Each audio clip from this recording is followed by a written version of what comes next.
Hello, listener. Welcome back to Find Your Flow. As you are perfectly aware, I am a huge advocate for everyone being able to find their purpose, live a purpose-filled life.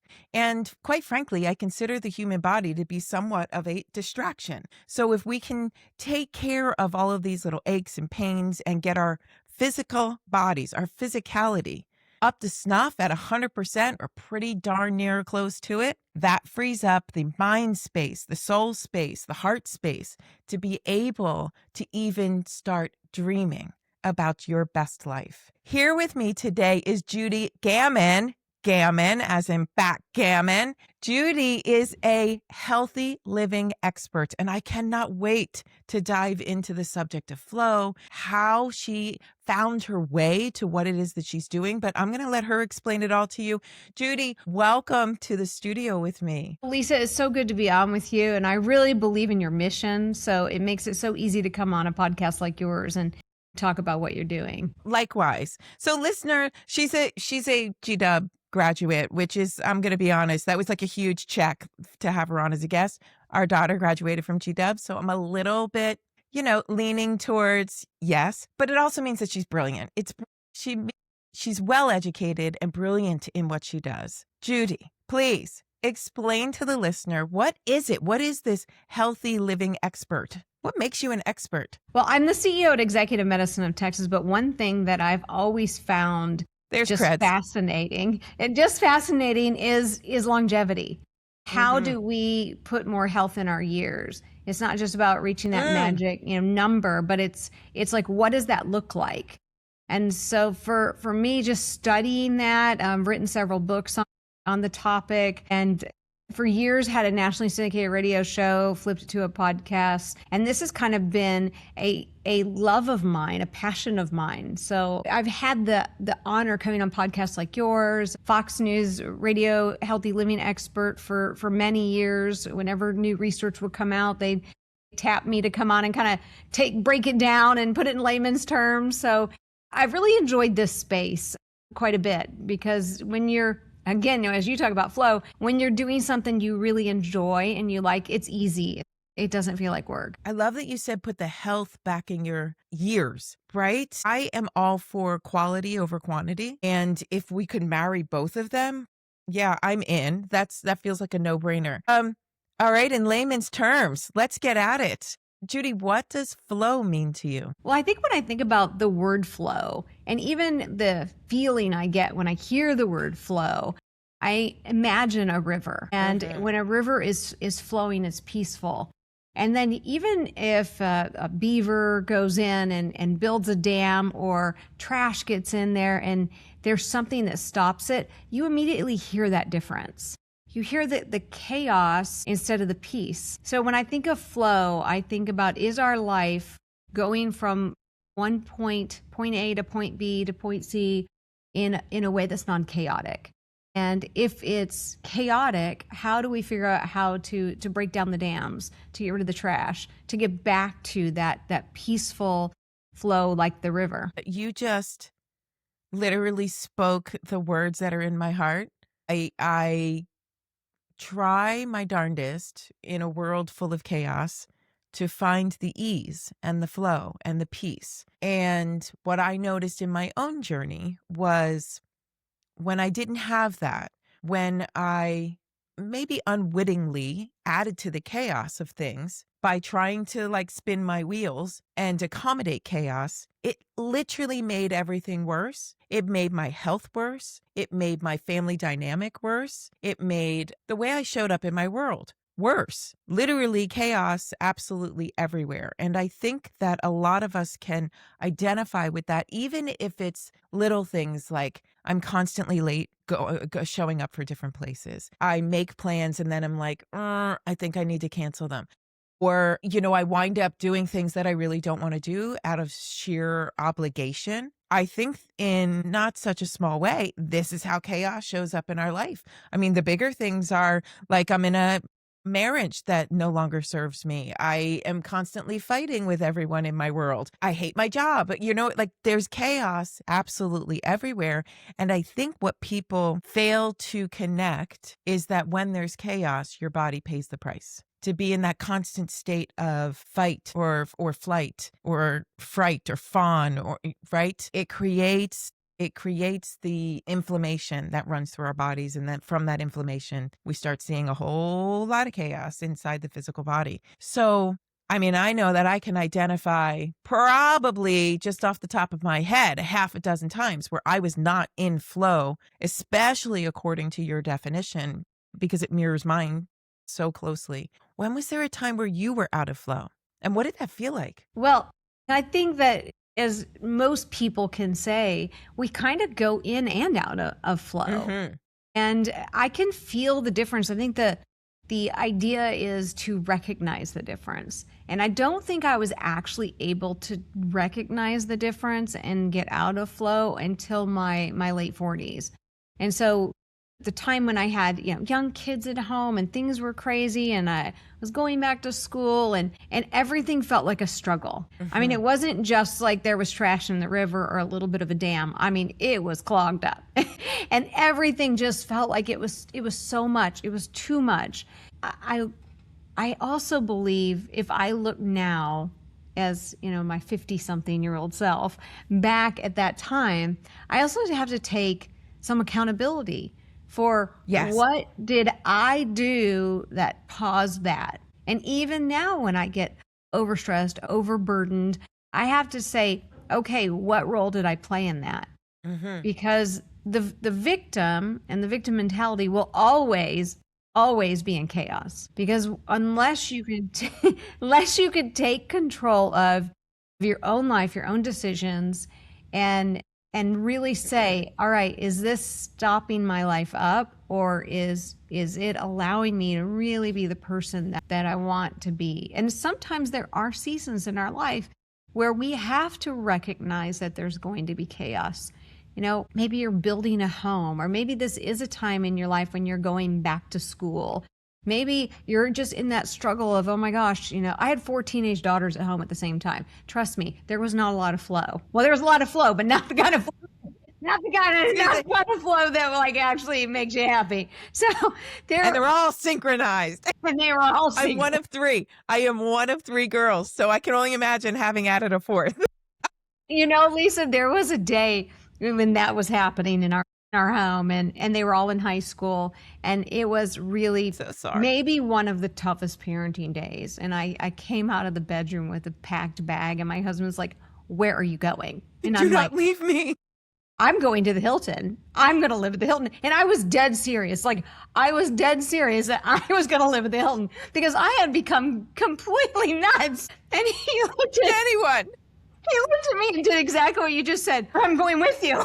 You can't leave me. Either we stay together or we leave together. And I'm like, well, we can't leave them here alone. They'll kill each other. That was a moment. And I really believed in my heart of hearts, as I was throwing clothes into that bag, that I was going to live at the Hilton. I didn't even care how much it cost. It was just a crazy time. But looking back, I do think that these crazy times, as long as you don't have a crazy life. There's a difference between crazy times and a crazy life. Yes. But these are the things that grow us, that stretch us, that are the seasoning to our years. The years would be boring if we didn't have some of the seasoning. We just have to make sure that, there's not too much. Life still has to be palatable. Burning a hole in your stomach. I'm crying tears of hysteria because oh my God, I remember those years. For myself and for our daughter, and thank the heavens we had 1 daughter, 1 son. Now, that comes with its own challenges in the dynamic, but 4 girls, man, I was one of 3. I remember we're a blended family of 10. So his, mine, and ours. I came into the picture when some of them were already in college, but we at some point in time we had like 6 kids in the house, and it was a crazy time. And I think when that kind of thing happens, when you're in a state of you really can't control all of the chaos. We just had to use the tools that we had. We had a master calendar, and it was in the kitchen. And we always knew when somebody had a game, or somebody had a play, or somebody had, they were in the band and they had a concert. And we always encouraged the other kids, you can do one thing at a time. We don't care how many things you do.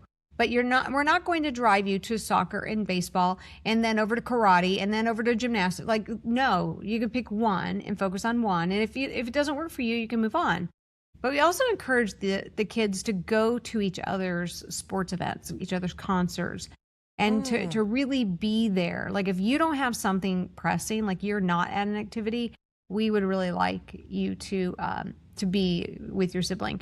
And the funny thing is, we could be heard in those baseball stands. Let me tell you, there was nobody cheering louder. You're a cheering squad. We brought the squad. That is so true. We brought the squad. And, now that all the kids are adults, they look back at that fondly. But at the time, our 12-year-old son playing baseball and being just like mortified that there's these 4 girls and the mother screaming his name and cheering and every little thing he did. And, oh my gosh. And bless his heart. I mean, he was the pitcher, and he carried that on for quite some years and played select ball. And I think now looking back, all of them really appreciate that they could always have that cheer squad, even though at the time it probably didn't seem so great. And sheer chaos. So how did you, going back to the day that you were going to leave for the Hilton, and my God, I remember those days of going, okay, we all lived to see tomorrow. And that was the benchmark. Okay. And I only had 2 kids. I can't even imagine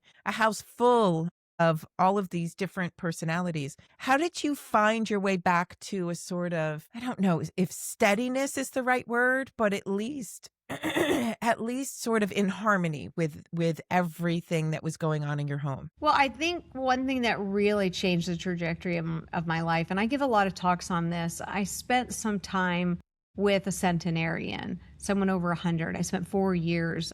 I had interviewed her working on a different book. She went out on book tour with me, and then I ended up writing a memoir called Love, Life, and Lucille about how this person over 100 who became my best friend. Attached to the hip. Just everywhere Judy was, Lucille was, and everywhere Lucille was, Judy was kind of that time in my life. But she brought such a sense of perspective. And I think that was something I was really lacking. As much as I loved, my parents divorced at a young age. My mom was a working mom. We did live in a bit of a state of chaos in the sense that she was an RN-DON, and she carried the beeper back when we had beepers, and she could be called any time, and there were state inspections, there were all kinds of things, and her as the boss lady really pulled her towards work a lot. And then my dad was out of state, and he also had a very demanding job. So that trajectory of this is what life looks like, and this is how we do it. And my mom actually used to say that. This is how we do it. And she would say that like in an endearing way. So when I found myself as, the 3rd generation workaholic and doing long, long hours and really eat, sleep, and breathing my job, I'd hear my mom go, this is how we do it. And I would almost wear that 60 hours a week like a badge of honor. And it wasn't until I spent some time with someone who had true perspective. And I don't want to belabor it, but she came to the United States. She had a sponsor. She came legally to the U.S. with a locket around her neck, a suitcase in her hand, and knew that if she was going to make something out of herself, it was up to her. And she put herself through nursing school. She came during, she's born the year the Titanic sank, and she came. Isn't that crazy? I know, it is, right? And then she came during the Depression, but she still, even in all the chaos and unflow of the Depression, now she looked around and said, no, I'm going to make this work. I'm going to make something. I'm going to make a life here. And just spending that time with her and laughing and, oh my gosh, the stories. And I share these in the book. And it's something you can't even imagine. Sometimes even when I was recording the audio book for it, I was thinking, this is almost like a dream. It's so incredible that this happened in my life. But I think that point in time was probably the best flow for me because it was my first flow. The first time I really felt like life didn't have to be chaotic. And no, this isn't how we do it. We can do it differently, and it's okay. And that was a life-changing experience for me. Absolutely. There's so much in that. I want to know, where did Lucille come from? So she came from Prince Edward Island Yep. And she grew up on a potato farm, and she moved to the United States. And I met her when I was writing a book called Age to Perfection: How to Thrive to 100 Happy, Healthy, and Wise. And I got this idea that instead of just regurgitating the research and things, that I really should go talk to these people who have been there, done that. And I'll tell you, Lisa, I wasn't expecting what I got. I had a writing assistant, and I said, I got this idea. Why don't you go find me as many people over 100 as you can, and I want to interview them. But here's the rules. They gotta be able to carry on a conversation. They can't be drooling all over them. So, like, I gave these rules of what I thought, she was gonna find, and it was just incredible. I mean, these people were going to the gym. They were playing, like, Lucille was playing duplicate bridge, which she would tell you was much harder than regular bridge, and they had these lives. And they had this purpose. And then when she and I became friends and she went out on book tour with me, she found a whole new purpose in her life. She became a longevity expert. I mean, she would steal the show. We would go on television, we go anywhere, and I just like kind of sit back, and she would just steal the show. And we did a lot of radio tours. We shared the stage with Suzanne Summers. Suzanne Summers actually wrote the foreword to Love, Life, and Lucille. And, it was just a really unique time in my life because it broke the cycle. And it also broke the cycle for my family. Mm-hmm. My kids got to see a different mom before it was too late. Yes. And they all just, man, they loved Lucille. The ones who were at home at the time, who got to know her, spent some time with her, they saw how she changed me. It was a very unique time in my life, and definitely a time that changed the direction of the river. In keeping with our theme today, the river, it changed the direction of the river. What a gift. What a gift. And I know it firsthand. The amount of change that we do, how that winds up with this ripple effect throughout our lives is huge. I too had to adopt a different perspective and different way of doing things to break, family belief systems, to be able to move forward in my life in a totally different way. And a lot of it was, well, how was it done? Okay, I'll do the 180 opposite. I'll do the absolute opposite and move forward in my life that way. And that was, for me, that beginning of figuring out who I was as a mother, who I was as a wife, as a woman, as a friend, as a daughter, as a sister. And then to sit back, all these years later, it's been a couple of decades for me as well. I'm in my 50s. We're awesome. It's a new 30.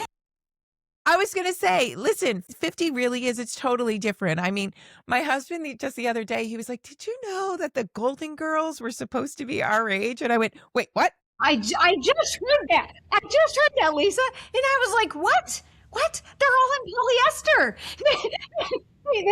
They're happening. Gray hair. And they all live together, like a bunch of women. Like, what is this? I'm just like blown away. When I heard that, oh my gosh. I was like, somebody missed the mark. I'm just saying. I said the same thing. I was like, well, is that what 50-year-old women looked like back then? Because we really do have to go all the way back and go, maybe that's how much growth there's been for women our age, where we start to figure, and God bless the Golden Girls, because listen, they were this, I mean, looking back, I'm like, holy God, I'm so glad we don't look like that. But they were this beautiful example of how to live your best life. No rules, no filters. I mean, I think of Blanche Dubois. Gosh, she was funny. She did whatever the heck she wanted all the time. Every single one of them. And it lets me see how much of a difference we are now creating in our lives in this chapter of our lives. The amount of change that we can offer, the amount of experience we bring to the table. So tell me how all of your vast experience has brought you to where you are right here, right now. I mean, it makes perfect sense to me. It makes perfect sense to me. You have an inkling, an itch in your brain, something that you find to be interesting, and then you meet this beautiful woman who completely changes your perspective on things. In the spiritual world, we call that an awakening, but in reality, everybody, listener, I'm talking to you. In reality, it really is a shift in your perspective where you go, oh my God, There's a different way of seeing the world. There's this different way of doing things. There's a different way of showing up. How do you find the courage? Can you help our listeners?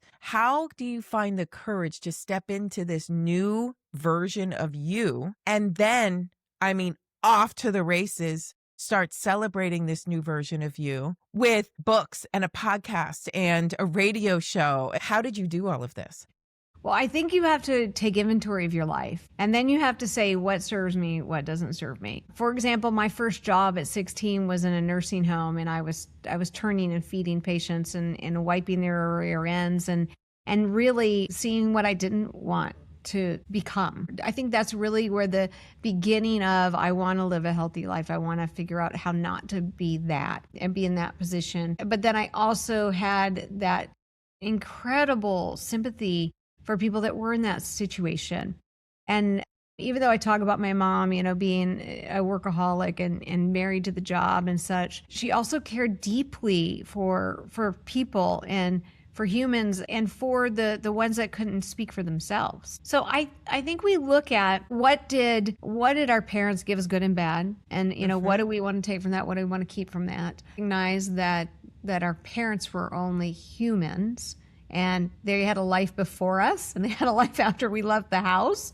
And that I don't think I actually put together until much later in life, unfortunately. And then also, as we're going through life and we have different job experiences, different educational experiences, different friendships and such, allowing those things to add to the like ingredients for a life. What does life taste like, feel like, look like now? It's very different because the ingredients are different than 10 years ago. The ingredients will be different 10 years from now. And it's about reinvention, because if you can reinvent your life, if somebody would have told me at, 12, 13, 14 years old, that the girl in the classroom who had dyslexia and didn't know it, and who was terrified to be called on to read out loud, if somebody would have told me someday you're going to write books, which I hated reading, because you're going to have a daughter that's going to have dyslexia and you're going to have a huge eye-opening to what you struggled with that you don't now understand. And then you're going to find workarounds and you're going to learn a whole different way of reading. And then the world's going to be opened up to you. If somebody would have told me that, I don't think I would have believed that. So it's interesting now to at what in 10 years from now would my life be like that my current self may not fully be able to comprehend or imagine.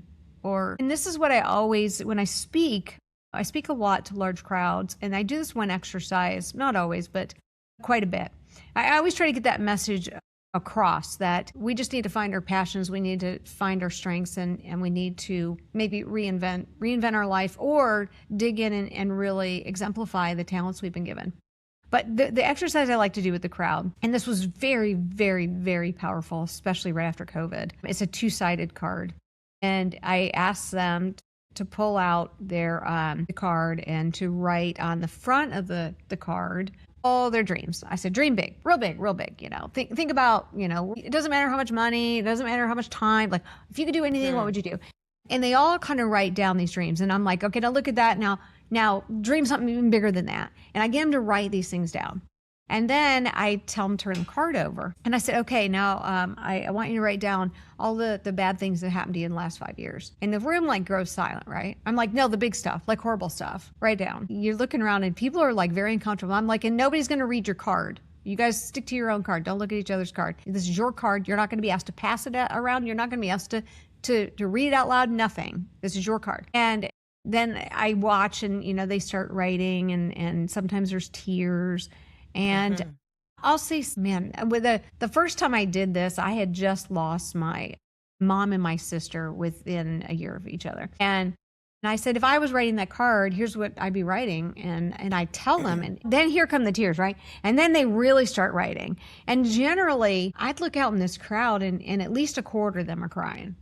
And then I'm like, I promise I won't leave you here in this space right here. I want you to feel this, but I'm not going to leave you here. And then I tell them to flip their card back over. And I say, you still have dreams. You have resiliency because you wrote those down but you had been through everything on the back of that card and you still have dreams. And it's like so powerful to watch people get this like, oh my gosh. And I'm like, yeah, you made it through every single thing on the back of that card and you're still sitting here right now thinking about the future. You are resilient. And it's so powerful. It's so impactful. And I love giving that talk on resiliency because it's getting them to look at their life in a different way. Earlier I mentioned that, nothing but chaos comes out of victimization. But if you can take those things and you can, let them make you stronger and learn from them and let them, even though they may be bitter, season your life a little bit, then you're going to dream bigger. I really believe that. I am blown away by that exercise. I love that it's this beautiful take on resiliency, because I think a lot of times resiliency is defined by how long can I stay in victimhood. I'm resilient if I can stand in that victimization place in my life and my mindset and still get up every single day and get through every single day. I myself, having been through very difficult times, define resiliency as, what can I learn? I've been through this, that, and the other thing, or I'm going through something. What can I learn? And instead of saying, well, these are the circumstances and I just have to hold on and hope and pray to God I don't get taken out by the flow of this river like it's roaring rapids, instead of going, okay, what can I do to float along with this? What can I build a raft? Can I ask for help? Can I somehow make myself way over to a riverbank? Like, what can I do? And how did I get here? Like, that's my other, that other little magical piece of the puzzle for me, is taking accountability for maybe how I ended up in a certain situation or in certain circumstances.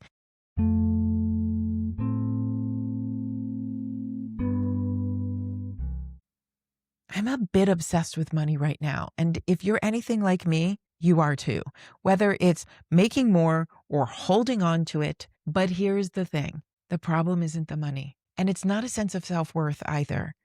I'm sure that you know you're worth a shit ton more than you're bringing in right now. The problem is with your nervous system. The bottom line is that you're really, really good at staying alive. It's what we're designed to do as humans, survive. We're literally hardwired for it. Now, so what does that have to do with money? Money flows. It's that simple. Money's an energy and it flows. If our nervous systems aren't calm, then money can't flow. If you're used to working hard, hustling, money can't flow without immense effort. If you can't hold on to money, it's not because of a lack of work. It's from a lack of capacity. So this is my obsession. Healing the nervous system to allow money to stay and flow with ease.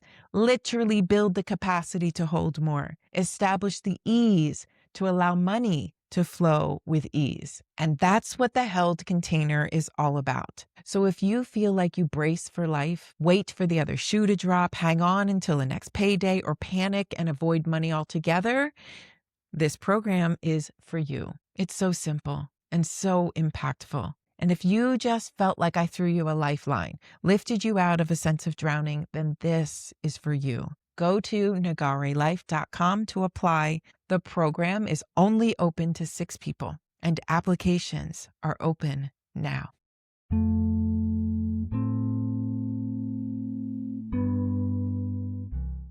Even something like, it was like a decade ago, I had a spinal injury where in a flash, I lost my my sight, my hearing, my ability to sit up, to walk, to lost my short-term memory.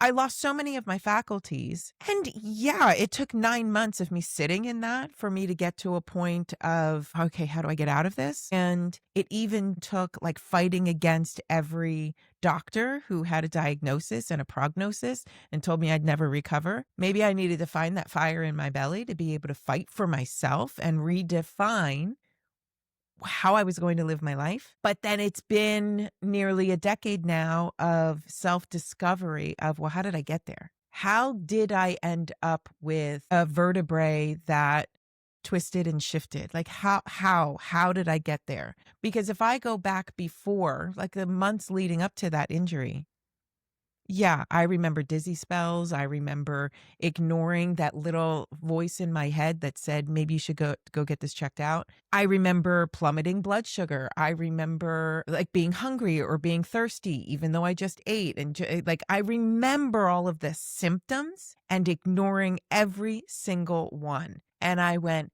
and there's the accountability. Yeah. Because I was so busy being a coach, a mother, a wife, a daughter, an aunt, a friend, something to everyone else, that I was like, well, we can ignore this, or we can find a Band-Aid to get it, to take care of something. Let's just find a real quick cheat code, that kind of thing. And never took the time to really sit down and ponder what was going on with me. And I thought I was so strong and resilient. Yeah. Well, you know what you're describing is so common, like among our patients at executive medicine. We see this. They ignore those little things. It's there. And they'll say, yeah, like they'll do there's like a 30-page intake sheet, because they're there for a half a day going through all kinds of testing. But the 30-page intake sheet will have lots of questions, and it's one of those smart sheets. But then when we find things, and then they'll go, oh, yeah, I didn't put that on my sheet. Oh, yeah, I have had that. Yes, yes. It's just been too busy. There's that 4-letter word, busy. Too busy to really pay attention to their body. And if you want to talk about getting in flow and being in flow more than not being in flow, you got to take care of your body. You got to eat right, sleep the adequate amounts. You've got to pay attention to those things. For us, we really work a lot on hormone balances and things because we see that it changes lives in so many ways. And just getting people tuned up to where, okay, let's optimize everything. And then it's different for everybody. Yeah. It's not a one size fits all. And being able to say, let's look at you as an individual. What are your goals? What are the things that are specific and unique to you and your needs and your health footprint? Meaning when we get all those results back, that whole half day of results, we get all that back, it's like a puzzle. Okay, let's put the pieces of the puzzle together and let's find out, what does it say? What does it show? And then are there pieces missing? And I love that you kind of brought a health issue into this, in the sense that is definitely something that has to, at all times, be looked at. When we look at people that tend to have anxiety, depression, all these things, sleeping too much, sleeping too little, eating too much, eating too little, it all goes back to something else. It's the story behind the story. Let's get to the root problem of it. Just like what happened to you. You're like, oh, I did have these other things. There was a story behind the story. Absolutely. And a story behind that. I am enthralled by the whole, like, pull at that string. Let's see where it goes. I want to know the root of things. So that's how I approach my life, generally speaking. I just think it's fascinating that just when I think I have the whole story, there's more. I think that that's fascinating, especially when it comes to my health. You mean there's something more I could be doing to optimize things? I just saw this interview very recently, with Matt Damon, the actor. And what struck me was, I think he's our age, or like right around our age. He is. And he said, I'm in the healthiest shape that I've ever been. And it's because, and this is a guy who you would look at him and you would go, oh, he must be pretty darn healthy. He said he went to a doctor and found out, lo and behold, at this stage in his life, he has a gluten intolerance.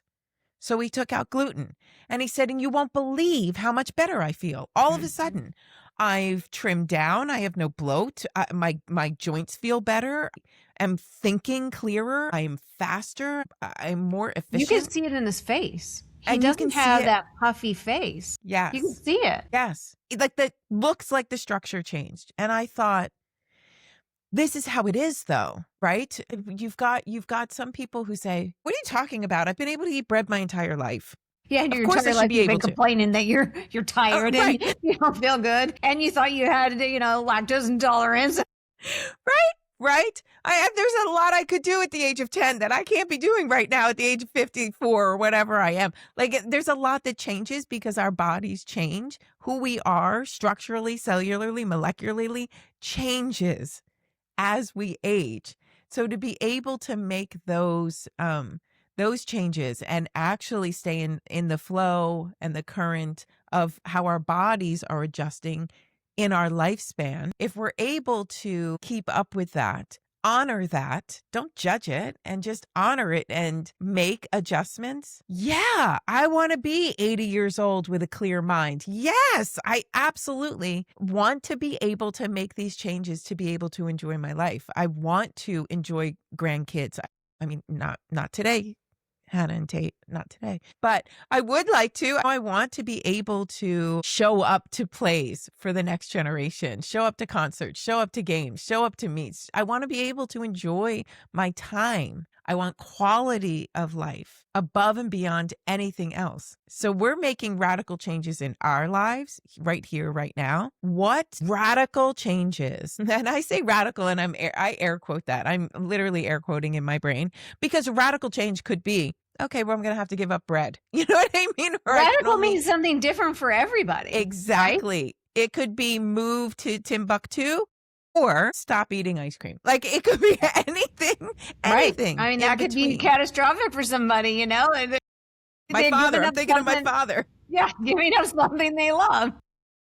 That's right. My stepmom tells a story. She says, "Oh, I just love watching the Biggest Loser while I eat my ice cream." Like, that's kind of sadistic. You know, sucks to be you. So mean. That feels really mean to the contestants. It really does. That feels very unfair. But what kind of radical shift can the listener take right here, right now, to just start to make changes in their lives? Yeah, I think that radical shift is different for everybody. But the one thing I would say, and this is what will tell you what the radical shift needs to be, is to really take an inventory of your health. Get to your provider and don't just do the handshake, hand on the door and the 2-minute checkup, but get a real true physical exam. Have them look over and bring your questions, get your lab work. Go through all that testing. If you don't have something in your area, Executive Medicine of Texas, we see people from around the globe. I mean, they fly in, they stay at the hotel, and we're right next to the airport. And they come in for these half-day physical exams.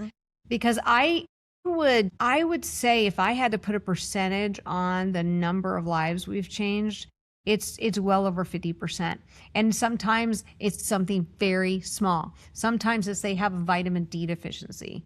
Sometimes it is, we find something on their CT of their abdomen, chest, or pelvis. We had somebody who was very young, in his 50s. And talk about that earlier. You spoke about kind of promptings, something's kind of pushing that way. This particular gentleman was on a plane, and this is when they had the magazines in the back of the plane, which they took them out during COVID. I don't think they put them back. But he saw an ad, and it was not our ad. And it was about getting an executive physical. And he's like, oh, I feel like I should get that. And he didn't sleep all night. And he called his executive assistant and said, find me. But I think I need to get one of these executive physicals. Like, I can't sleep. I don't know why it's driving me crazy. I just feel like I need to do it, and block my schedule. And he goes, I fly everywhere, so I don't even care where you book it. So this executive assistant had called and asked us a lot of questions that I'm calling around, kind of told us the story, and then called back and said, I chose this because you guys have virtual colonography and nobody else seemed to have that. And he's about that age where, that might be something he'd want to do. But I just felt like this is where he needs to go. So he came in. I love this. And he had his physical exam. He's with us a half a day. He went through all of it, the cardiac test, the VO2 max, checking the gas exchange between the heart and the lungs, and the cognitive assessments and the fitness assessments, and tons of blood work. And he had the CT, abdomen, chest, pelvis, and he had a virtual colonography. Now, you're probably going to say that we found colon cancer, but that is not what we found. What we found was tailbone cancer. And we would not have found tailbone cancer on him had he not been chosen to come to us because we had this technology, and it CTs the pelvis and all around the colon and all around that area. And so when we told him, this is going to sound really strange, but you've got cancer on your tailbone, and he had no symptoms, zero symptoms. He had young boys, and he went in, and we said, okay, we're going to have the surgeon take you in tomorrow. Don't eat or drink anything. Well, let's nip this in the bud. Surgeon took him in, removed it, got all of it. And he was in 2 weeks back playing baseball with his boys. And this is the kind of thing where you get a prompting and you should listen to it and really pay attention to that. Now, not all the cases are that drastic, but it's one of those things where he wouldn't have had a symptom until it would have spread. And then the cancer would have spread throughout his bones. And then that would have been a very, very, very different. It's a different conversation. Different conversation. Different 100%. Mm-hmm. But we have stories like that are drastic. And we have the stories where somebody comes in and they're like, I think I'm going to divorce my wife. And I hate my job and my kids are making me crazy. And then we get their hormones back. We're like, yeah, you don't have any testosterone. There's a reason we're going to give you a supplement and a B12, and all of a sudden we're going to tune you're thinking you up differently. Yeah, that's we're right. going to tune you up, and then miraculously, they're like, I have my life back. Like I literally am a different person. I feel like I'm back to who I used to be. And sometimes it's just tweaking these strange things that aren't really so strange. It's just that people don't think that they have, that they have anything wrong with them. Maybe they've lived with it so long that it's their new normal. Oh, yeah. Yeah. I think that there's a lack of appreciation between the whole mind-body connection. That mind, body, and then the soul. Like, what do you find fulfilling, and what is your purpose in life? Everything can change when you start addressing your body. I mean, one of the first things I did once I started to get my faculties back. And here's the thing, listener, if you haven't heard my story, I through a series of miracles, and I am not overstating, through a very specific series of miracles, I wound up at the most perfect doctor. And I had been to every specialist under the sun, every single one, from this is a migraine to you're having a nervous breakdown to let's have brain surgery. It was like literally everything in between. And what it turned out was my atlas which is one of the upper vertebrae, had shifted to the right and twisted to the front. Now, when it did that, it compressed my brainstem, my vagus nerve, my carotid artery. Boom. Blood flow severely decreased to my brain. Hormones, forget it. I was in an absolute overdrive. Like there was, I burned through everything, and that's the very little that I had left after having an ovary removed. Like, once I saw the appropriate doctor who said, here are the films. Look at this. He shot x-rays through my jaw. So talking about making sure that you have the right tests to see the most obscure things in your body. He showed me on x-ray film, and I had seen so many x-ray films at that point that never shot that high up in the spine. And he said, there it is. And do you see everything that runs through these upper vertebrae? And do you see how constricted they are? Of course you're passing out. Of course you have depression, anxiety, brain fog, inability to think. Of course you don't remember names, events, tired all the time. You're sleeping all the time. You're hardly able to eat anything. Your vagus nerve runs straight down into your stomach. Of course you're nauseous. Of course you have indigestion. Of course you have all of these things. Of course you have heart palpitations. Like, Lisa, here is the reason. Now let's take care of it. And it was, I mean, literally a 3, 2, 1 countdown of using a specialized machine that produced a sound wave to gently guide the bone back into alignment. It was a simple solution that completely and utterly changed my life. Within 30 minutes. That you found the right person. And it's that. Here's, talk about listening to those little God winks. I had a woman show up my door. I didn't know her. She was there to help me with PT. She's telling me about this doctor. I say to my brother-in-law, I don't know. I've seen every doctor. What do you think? And he was like, of course you have to go. I make the phone call on a Monday night. Someone answers the phone, schedules me for that Wednesday. and I'm off to the races, and my entire life changed. I mean, from literally not being able to feed myself, having to drink through a straw, all the way to getting back to work and having a life and walking down the street in 3 months' time. Wow. It was miraculous, everybody. And from that healing, I then had the capacity to dream bigger, hope, to have the audacity of hope, to have that. I used to say I didn't even know that I could hope to dream for change. And here we are today, over 10 years later, and I'm having the time of my life, truly. Being able to learn more, grow more, share more, and bring experts like you into this space to be able to speak to the audience. Judy, thank you so much for being here. Thank you for sharing your expertise, your story, your experience. Where can listeners find you? Since everybody, I expect you to be getting online, booking your appointment and scheduling a flight. How can people find you and work with you? Yeah, well, they can go to Texas spelled out, emtexas.com. It's executive medicine. And if they're interested in bringing me in as a speaker or interested in some of the books I've written, you can go to judygaman.com, JUDYGAMAN.com. And all of that will be in the show notes. Just scroll down, click away, start making these changes in your life. 10 seconds of courage. I say it all the time. 10 seconds of courage. Take a nice deep breath. Take a pause. Figure out what feels right for you. And then make a radical shift. And it could be something as simple as just clicking on the link below. All right, everybody. Thank you for being here. Thank you for listening. I truly, truly hope that you are able to make changes in your life so that you can live your biggest, best, brightest version of you every single day. Thank you for being here. Judy, thank you so much. Thank you, Lisa. It's been my pleasure. All right, everyone. I'll see you next time. Okay. That's it, listener. Before you go, please like this video, subscribe to the channel, and set your notifications to never miss an episode. If you'd like even more with me, come on over to nagarelife.com. And if you enjoyed this episode as much as I did, go on and share it. Share it with somebody that you think would enjoy it as well. All right. I'll see you next time.